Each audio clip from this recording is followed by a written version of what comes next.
first thing my father would say whenever we'd pass the houses in the town of Paso, Florida is, "I never thought I'd spend so many years of my life living in a place with common walls."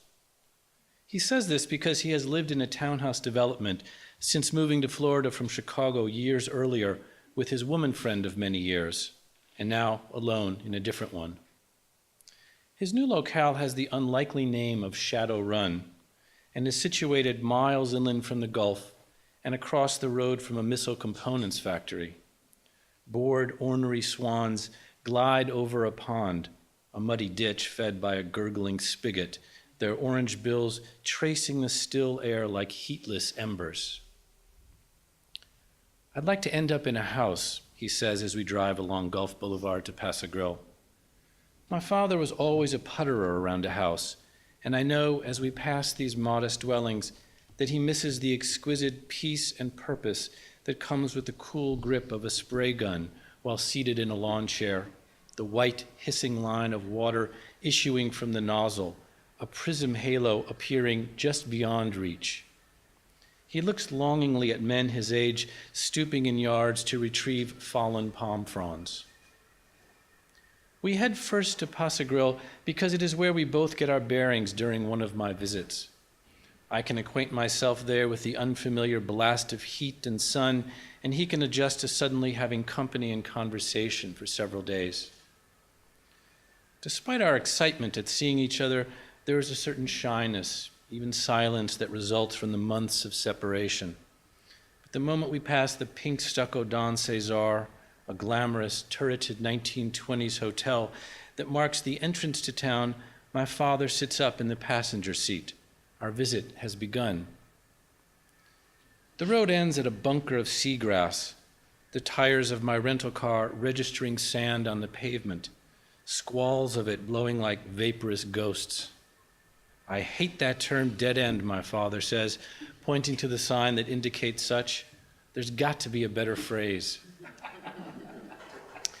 He takes my hand as I hoist him up to the pier fashioned of boulders, and as we walk from rock to rock, waves thunk in the crevices strung with spider webs. The stink of rotting fish and seaweed keep us moving. While looking up to a parasailer, a punctuation point like an Icarus, I slip, but catch myself. Instinctively, I turn to catch my father as he too falters. We look down to see a thick fold of gray, wet blanket on which we had stepped, a dead manta ray, the Spanish word manta for blanket or cape. After having been in the sun for hours, the creature's grayness was bleaching to a milky opaqueness, its mouth carved like an opening in an ocarina. Strands of seaweed clung to its body like mussed, thinning hair. Neither flies nor pelicans had yet found it. It was still perfect enough to look alive. There was much about its face, a discernible brow, eyes, mouth, to reference a person's, but one that had been distorted, flattened into a saucer by a carnival mirror. "How the hell did this poor thing get up here?" my father says. "You know, it's both repulsive and beautiful. Maybe we ought to throw it back in." "Why not leave it here?" I say. "Because it seems so out of place. Whoever saw one of these things this high up on a rock? Sacrilegious is going a bit far, but it's just not right that it rots like this, alone." I find a palm branch, sturdy enough to move the fish. Sea lice have gotten to its underbelly, a maggoty mass of them, and I fight a sudden wash of nausea.